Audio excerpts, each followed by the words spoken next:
Thanks for logging on. I'm John Craig. We're at Orchard Creek Golf Club here in Altamont. They've graciously given up the 10th fairway for us for a little bit. I'm with Anthony Abruzzi, who teaches out here. He's also teaching over at Freer Park and the Hookah Kid on golf this summer. And Anthony, this is something that I've been struggling with. I've kind of gone back and forth. The grip. I was going overlap because I thought, well, that was pretty good. And then I went interlock, and I'm back, and I started interlock. So I'm back to interlock. What's the differences, and where do people go wrong with this? Maybe talk about that. That's a very good question, John. A lot of times with the grip, people just throw the club in how it's comfortable, which is what you want to do, but there are certain ways to hold the club. A lot of beginner golfers will hold the club 10-finger grip, or baseball grip, you would say.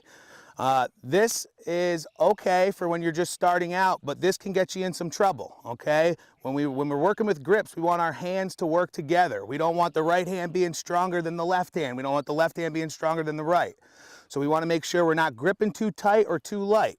So when we're gripping this club, me personally, I do the interlock grip, okay? I'll take my left hand and I'll put my pad of my hand right over the grip there with my thumb straight down. Then I'll take my right hand and I'll come underneath and put my pinky and my index finger, and that's interlocking them, just like that, okay? Now you don't want the club in your hands too much because you're not able to work the club. You want to make sure it's right in your fingers, right on the pad of your hand. That'll help us release through the golf shot, okay? A lot of times you'll also see players overlap. Overlapping and interlocking are two of the most common grips, okay? This is what the guys on tour and the women on tour use, the interlock and the overlap. Now I would say the best thing to do is to mess with it a little bit and get comfortable. See what one's more comfortable for you. But for me personally, I would recommend the interlocking grip, okay? Once you put your thumb down, the palm of your right hand's gonna come over your right thumb, and you can notice that my thumb is not straight down here, it's just off to the side. This is going to help us stay in control of the golf club, and I'll be able to hit crisp golf shots without working against one another. So when you're really out there practicing, very important to mess with your grip a little bit and get it comfortable, because your grip is what keeps this club head square. So that's very important, and work on it.